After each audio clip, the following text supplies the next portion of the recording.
ఢిల్లీ ఎన్నికల్లో అన్ని exit polls కూడా కమలం పార్టీకి అధికారం కట్టబెట్టాయి. ఏ ఎగ్జిట్ పోల్ చూసినా కమలం పార్టీ మ్యాజిక్ ఫిగర్ దాటిన ఫలితాలే కనిపించాయి. అదే సమయంలో ప్రస్తుతం అధికారంలో ఉన్న ఆప్ సర్కార్ 20 నుంచి 25 స్థానాలకు పరిమితమవుతుందని వెల్లడించాయి. ఇక జాతీయ పార్టీగా ఉన్న కాంగ్రెస్ అసలు ఖాతా తెరిచే అవకాశం లేదని కొన్ని ఎగ్జిట్ పోల్స్ తేల్చి పడేశాయి. అయితే కొన్ని సర్వే సంస్థలు మాత్రం ఒక స్థానం గెలిచే అవకాశం ఉంటుందని ప్రకటించాయి. ఎగ్జిట్ పోల్స్ తీరును బట్టి చూస్తే దేశ రాజధాని ఓటర్లు కమలం పార్టీ వైపు మొగ్గు చూపినట్లుగా కనిపిస్తోంది. 10 ఏళ్ల సర్కార్ నుంచి మార్పు కోరుకుంటున్నట్లు తెలుస్తోంది. అదే కాదు, మొన్నటికి మొన్న సెంట్రల్ బడ్జెట్లో ఇన్కమ్ ట్యాక్స్ కొత్త విధానం ప్రకటించిన కేంద్రంలోని బీజేపీ సర్కార్ పన్ను చెల్లింపుదారులకు భారీ ఊరట కల్పించింది.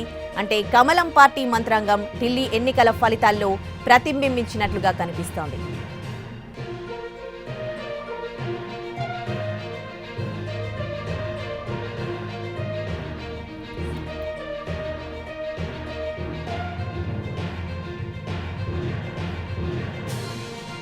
ఢిల్లీలో ఇవాళ అసెంబ్లీ ఎన్నికలకు పోలింగ్ పూర్తయింది. పోలింగ్ పూర్తి కాగానే అన్ని ఎగ్జిట్ పోల్స్ కూడా తమ తమ సర్వేలను వెల్లడించాయి. అన్ని ఎగ్జిట్ పోల్స్ కూడా బీజేపీయే గెలుపు ఖాయమని ప్రకటించాయి.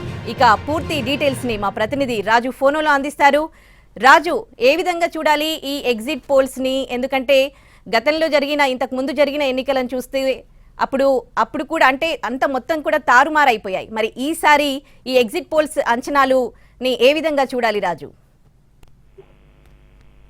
ఉదయశ్రీ, నిజంగా అంటే ఈ రోజు ఉదయం 7 గంటల నుంచి సాయంత్రం 6 గంటల వరకు జరిగినటువంటి ఢిల్లీ అసెంబ్లీ ఎన్నికల పోలింగ్ సరళిని చూసిన తర్వాత ఏదైతే ఎగ్జిట్ పోల్స్ మొత్తం కూడా చూస్తూ ఉంటే అన్ని ఎగ్జిట్ పోల్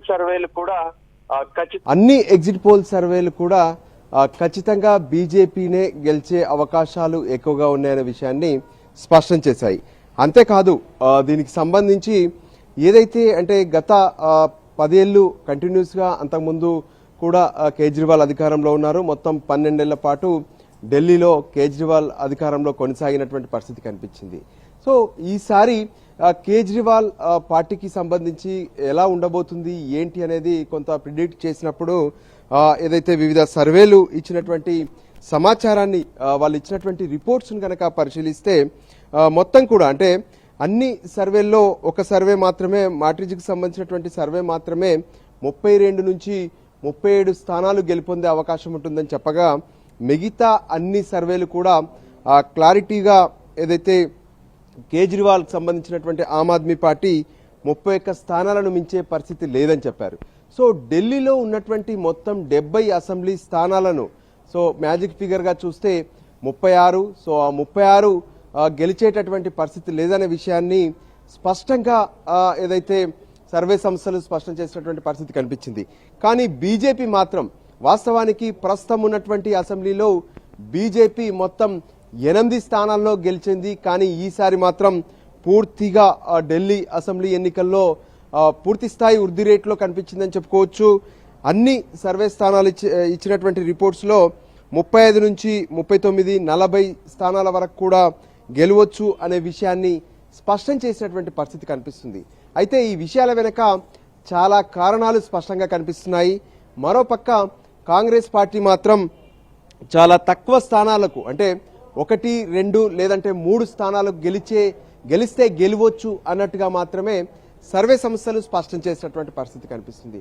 సో ఇక ఈ కారణాలు ఎందుకు ఇంత ఒక్కసారిగా ఢిల్లీలో రాజకీయ పరిస్థితులు మారిపోతున్నాయి అనేది కనుక పరిశీలిస్తే ఏదైతే ఆమ్ ఆద్మీ పార్టీ అధికారంలోకి వచ్చిన నాటి నుంచి పరిస్థితులు ఢిల్లీలో కొంత మారుతూ వచ్చాయి. వాస్తవానికి ఏదైతే తాను అందించాలనుకున్నటువంటి పరిపాలన ఆమ్ ఆద్మీ పార్టీకి అనుకూలంగా ఉండబోతుందని చెప్తూ వచ్చారు.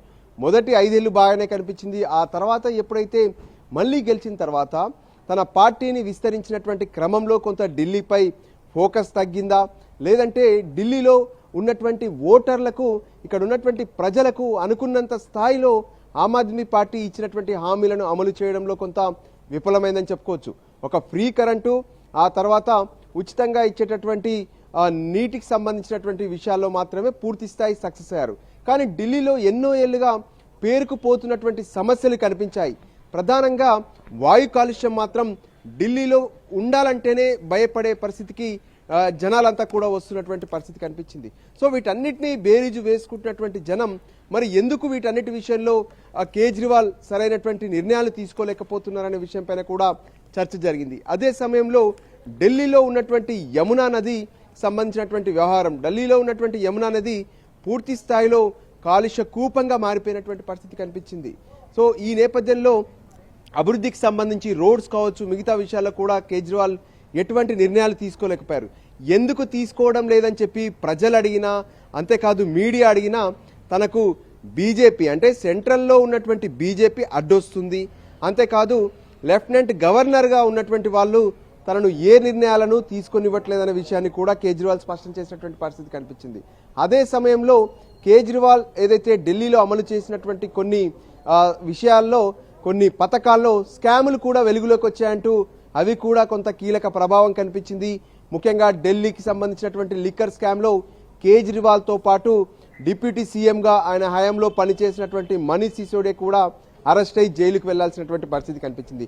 సో ఈ నేపథ్యంలో బీజేపీ విషయంలో కొంత ఓటర్లంతా కూడా తలొగ్గినట్టుగా కనిపించింది. బీజేపీ వైపు పెద్ద ఎత్తున ప్రధానమంత్రి నరేంద్ర మోడీ, కేంద్ర హోంశాఖ మంత్రి అమిత్ షాతో పాటు గ్రౌండ్ వర్క్ కూడా బీజేపీ పెద్ద ఎత్తున చేసింది.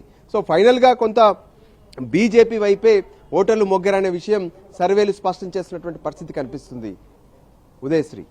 Right, thanks for the live update Raju.